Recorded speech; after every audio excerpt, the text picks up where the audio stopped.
It could have been the baby or me. You just never know why the reason is that, this one went to heaven earlier than this one went to heaven early. But you know what? My husband told me that in the Bible, it says God does everything for our good. And, it dawned on me that, sometimes it's for our good, but he didn't say like it wouldn't hurt, because maybe this baby needed to go to heaven early, because maybe I wasn't going to make it, or, and then my kids that I have here wouldn't have a mom. So it was for my good, but it hurt.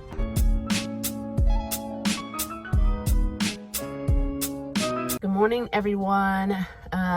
Today is May 20th, 2021. Just got my blood drawn. Can you see that right there? I'm in the car, and I just felt like I needed to do this video right away because I've been thinking about doing it, and I just need to get it done.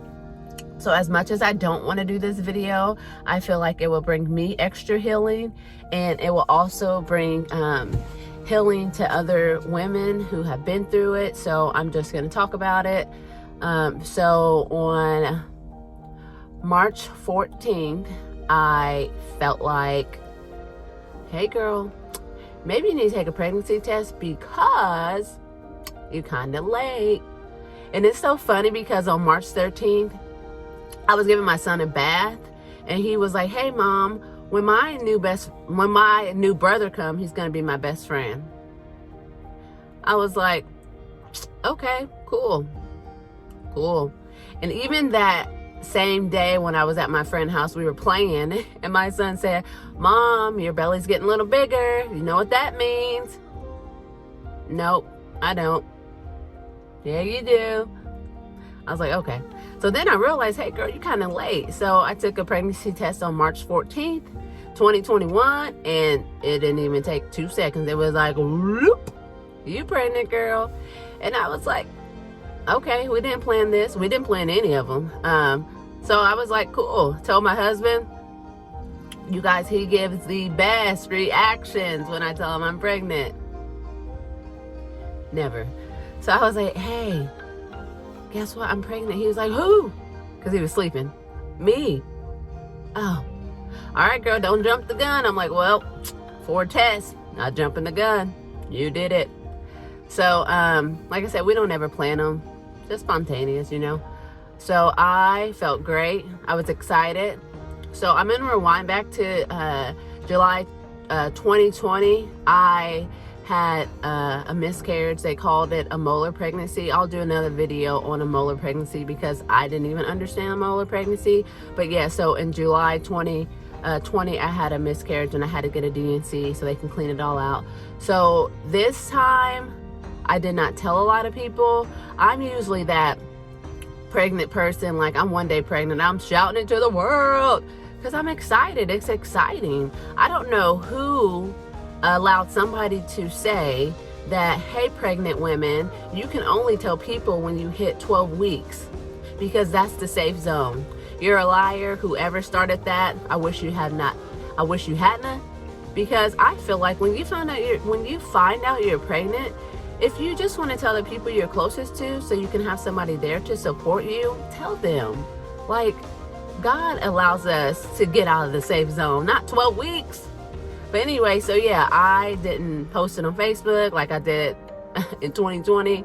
I just told my husband, like his mom, a couple of my best friends, some of my siblings, because I got scared. I really did, because when I was 4 weeks, every time I've been 4 weeks, I've announced it on Facebook because I get excited. I love having babies. I love when people are pregnant. It's just the cutest thing ever. And I love to love kids. I do. So this time I was too scared to even post it. So I just told people that I was close to. And yeah, so I felt great. I was excited. You all know after y'all have your first kid, you're like, I ain't even gonna call a doctor right now. We might as well wait to 12 weeks because they're gonna have me come do those rinky-dink visits to say your blood pressure's 110/85. That'll be $300. So I decided, no, I'm gonna wait. So I was about maybe 3 weeks when I found out, 4 weeks, something like that. And I was like, I'm just gonna wait, hang out, enjoy it. And my husband's like, yeah, just wait, you know. And then when I was about 6 weeks, I don't know, I just felt it in my heart, like maybe I should call. Girl, you just had a miscarriage in July. You might want to call them. Maybe they want you to do something different this time. So I was like, you know what, I'll just call them. And I called a lady named Tracy. She's super nice. She answered, and I told her, and she was like, I have a good feeling about this one. And I was just started crying. I'm like, me too, I'm so excited. And so yeah, she was like, hey, I want you to just come in when you're about 8 weeks. Can you come in when you're 8 weeks? And I said, no, I'm going to Florida. I'm trying to tell y'all, after that first baby, you just like, nah, we can wait. So I was like, no, I just wait till after I get back from vacation. You guys, it's Florida. It was cold. It's cold in Indiana. So we was going to Florida. So I was like, we'll just wait. So she had me get some blood work done. I'm a nurse, so I got to do it at my job. And she just wanted to check to make sure HCG levels, that's the pregnancy hormone that's in your body. She wanted to make sure that was good. And she wanted to check my progesterone level. So all that looked good. She said, hey, everything looks good, but your progesterone is just a little, it's normal, but we like it to be a little bit higher. So I was like, cool. She said, I'm going to have you take progesterone pills. I'm like, all right, never had to do that before, but we can do that. So she called it in the pharmacy, and I'm reading the bottle, and on the back it says, if you're pregnant, do not take. So I'm like, that's kind of weird. And I would Google, and I would see mixed information, like you shouldn't take it, or I took it my whole pregnancy, or I took it until I was 12 weeks, blah, blah, blah. So I'm like, I trust them. I'll just take it, you know. You guys, that progesterone makes you feel like, I ain't never been on drugs before, but I'm sure that's what it feels like, because it says take at nighttime, and I would take it at nighttime, and some nights I would be so drowsy I couldn't even help my husband get the kids into bed. I'm like, what is this? But after I continued to take it, it got better and better. So I was like, that's fine. So we did vacation, we enjoyed it, it was beautiful. And then I had my first ultrasound appointment. When I tell you guys I was pumped, because that's so exciting when you get an ultrasound and you see like this little bitty bean on there and a little heartbeat, you know. Like, I was so excited. My husband was with me, we were pumped. So I lay down, she starts to do the probe, and you know, she's digging around, you know, looking for the baby, and all we see is just a gestational sac. I thought it was about 8-ish weeks, and then gestational sac measured 6 weeks and 6 days. And I was like, you gotta be kidding me, Lord. You are not, this is not happening. It ain't happening. So I can help but cry. Like, I just went through this like in July 2020. Like, what's really happening? So, you know, the tech, you guys listen, I'm a nurse, and I know how to be personable, whatever. I know how to communicate, like make people feel good, and I just know how to talk to people. And this ultrasound tech, like, y'all listen, she good at her job, but she's not good with communication. She's like, well, it could be too early, or it could be a blighted ovum. What's that? Hello, what is that? I guess a blighted ovum is like, you get the gestational sac, the process starts, and the egg implant, and then it goes away. It never finishes growing. And I'm like, I don't know what that is. And she was like, well, we'll just have you see the doctor. And I'm like, okay, would you like to go back to the waiting room, or would you like a private room? What do you think? I didn't say that, but I was thinking it. Do it look like I can go back to the waiting room? I am crying. No, a private room, please. Thanks. So then I get in to see my doctor. They call us back, and she's like, listen, I've seen this before, gestational sac, you can just be too early. That's why we can't really see the baby. Don't lose hope. And I'm like, whew, thank you. That made me feel a lot better. But still in the back of my mind, I was like, this cannot be happening. I'm supposed to be walking out with sonogram pictures. Like, why aren't I walking out with pictures today? So then I was like, okay, cool. Not cool, but what can I do about it?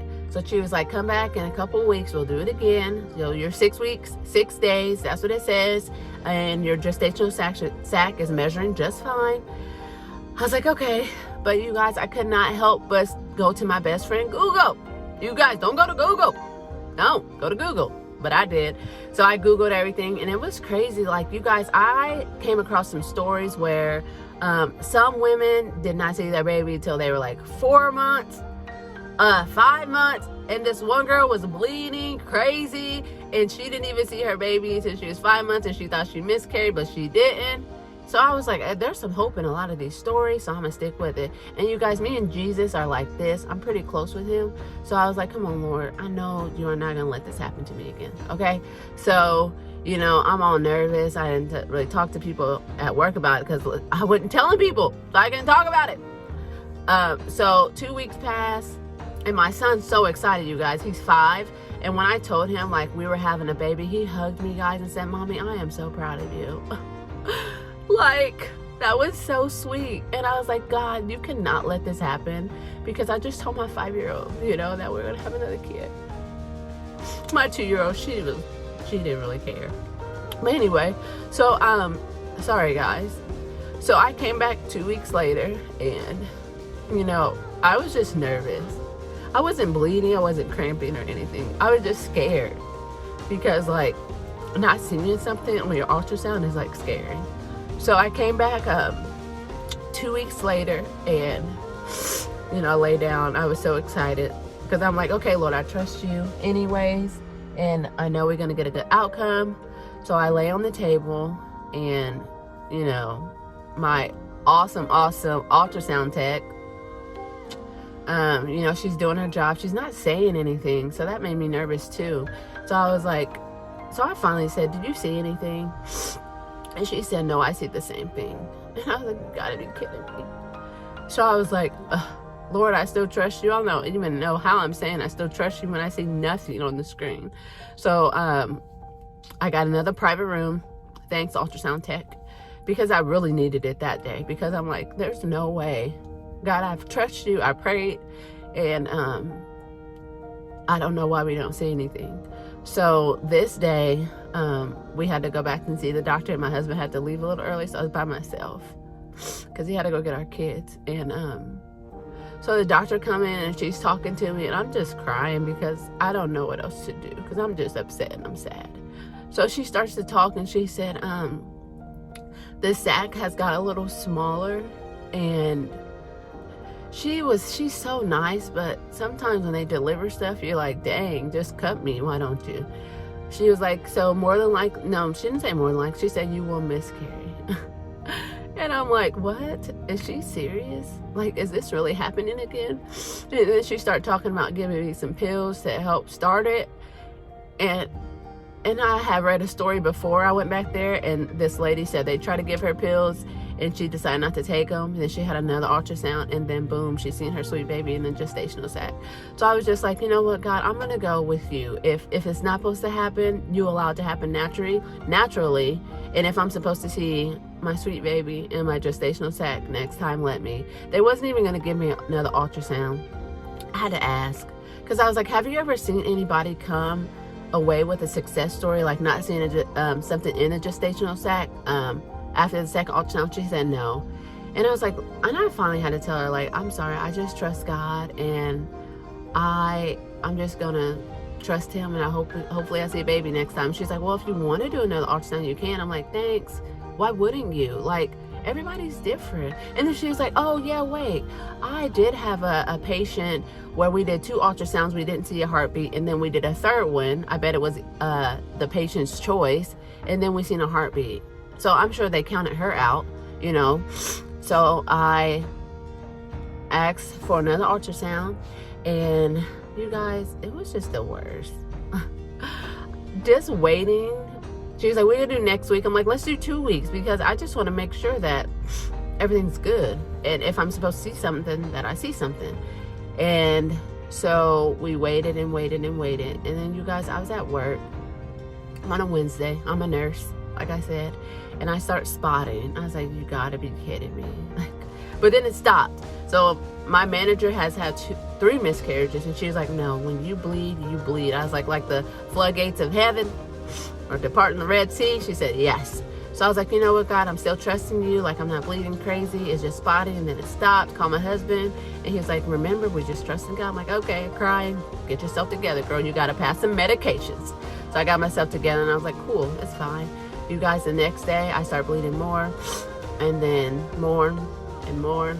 So on Mother's Day, the day before Mother's Day, they told me to do bed rest for 4 days, and to see if that helps the bleeding. And I usually go to church every Sunday, and it was really hard, first of all, not to go to church, and second of all to be bleeding, trusting God, hoping that you're not miscarrying on Mother's Day. That was really, really, really hard. But my kids are so sweet. They kept saying, Happy Mother's Day, Mom. We love you. You're the best mom ever.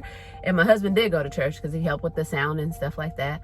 And then he came home with like flour and like candy and a card. So I'm very simple. That's all I need on Mother's Day. And yeah, and I was still trusting God, but I was still bleeding, you guys. So I was like, God, how can I trust you and bleed at the same time? I just had to. So that Monday, I had passed a pretty decent sized clot, and I was like, God, I'm trusting you, but I'm like, I'm losing faith at the same time. It was rough. All I had left was a mustard seed. If y'all don't know how big a mustard seed is, it is so tiny you can't even hardly see it. That's all I had. And so still bled on Tuesday. I didn't go to work. I was supposed to work on Mother's Day. Didn't go work. Had to call off. I was supposed to work that Tuesday and Wednesday. Couldn't. I was hurting. I was bleeding. So then finally, Wednesday morning, so up to this day, I have been bleeding for a week, y'all. Off and on, crazy. So finally Wednesday, this past Wednesday, because it's May 20th right now, so last Wednesday, I got up at 7 a.m. I was cramping so bad, like straight contractions, like awful. So I got up, went to the bathroom, and I passed a pretty huge clot. But at 10 o'clock, I passed the biggest clot I have ever seen. So I finally called the doctor's office, and I told them, like, I had an appointment the next day, and I was like, I don't think I can wait. And she was like, well, if you want, you can go ahead and just allow all of it to pass. I'm like, you don't understand. I just passed the biggest clot of my life. It was so big, it came out of the toilet and went back in. And she's like, oh, let's go ahead and get you in. Thanks. So long story short, they did the ultrasound, and gestational sac was gone. All they seen was little areas of blood, you know. So I was really, really, really, really upset. And so I went back to my doctor's office, had to go to another room, and she was talking to me, and I was like not even listening. And then I hear her say, it happens to 50% of women. Guess what, doctor? We don't want to hear that either. Even if that is a true statistic, which I'm sure it is, I don't care. I don't want to hear that. And then she said, and you can try right away if you want to. I don't want to hear that either. I just had 2 miscarriages in 10 months. Tell me to heal. Tell me to take my time. You know, they don't really offer counseling. They don't offer anything like that. Thank God I got a good support system in Jesus in my life, because there's some people out there that don't. And if you don't, reach out and ask for counseling, because this ain't easy at all. It's not easy for the women. I'm sure it's not easy for the men either, but I think it's harder on the women than the men. Thank God for my husband. He's so supportive. He's so good, so nice. So I told all our family that already knew that this one just wasn't strong enough, and Jesus needed it earlier than we needed it, more than we did. So telling my son was pretty sad. So I had to tell him that this baby wasn't strong enough like you and Sissy, and he was upset. It was really, really sad. And he said, I'm never going to be a big brother. I'm like, but you are a big brother already. He's like, we're never going to have a baby. I'm like, yeah, we will. When God's ready, you know, we will. So I told my daughter, and she's like, okay. I was like, that was easy. You know, the molar pregnancy, we didn't even we told my son, like, oh, mommy thought she was pregnant, but she wasn't. That was way easier then, because that was like, he wasn't really thinking about it. He was like, oh, okay. And he always bringing up, you remember when you thought you were pregnant, but you weren't? You remember that? But one time he did walk up to me while I was washing dishes and said, Mom, I had a brother, and he died, and he went to heaven. So maybe the first one was a boy. You know, childlike faith. They know they closer to Jesus than we are. But yeah, so I told my family, I just went back to work this Monday, which was kind of hard, but you know what? I made it up in my mind, like, listen, sis, you can't get depressed. You got a good family. You got a good support system. Cry when you need to cry. Dust yourself off. Take your showers. Get yourself together. And guess what? When it's time to have another baby, it'll happen. Or maybe you're supposed to have the 2 you got. I don't know. So maybe God will never reveal it to me why it happened twice in 10 months, but you know what? Maybe I don't need to know. I still have moments of when I'm by myself, sometimes like in the bathroom about to shower or something like that, brush my teeth, that I just start crying because I just don't know how I just went from total excitement to total like not total sadness, because it is a sad process, but I have happy things happening in my life, like my children, my husband, I'm alive. You know, it could have been the baby or me. You know, you just never know why the reason is that, you know, this one went to heaven earlier than this one went to heaven early. But you know what, my husband told me that in the Bible it says God does everything for our good, and you know, it dawned on me that, you know, sometimes it's for our good, but he didn't say like it wouldn't hurt, because maybe this baby needed to go to heaven early because maybe I wasn't gonna make it, or you know, and then my kids that I have here wouldn't have a mom. So it was for my good, but it hurt. So that's really hard to fathom. So I put this quote on my Facebook yesterday. I wrote it down because I needed to remember it. So I'm going to end with an inspirational quote for all the women out there, anybody that's struggling with anything, miscarriages, depression, anxiety, whatever it is. I wrote, healing does not mean the wound goes away instantly. Healing is how will you respond as the wound heals. And I said, I respond by trusting God in his process. So I don't know how you want to respond. If you want to reach out and get help, get help. If you want to cry, cry. If you need a hug, ask for a hug. Just know that you are not alone. Whenever you get pregnant again, you tell them when you get pregnant on day 2. If you have a positive pregnancy test and you want to tell people, shout it out the mountaintops. You don't have to wait. If you want to let them know, if you want to wait, that's okay.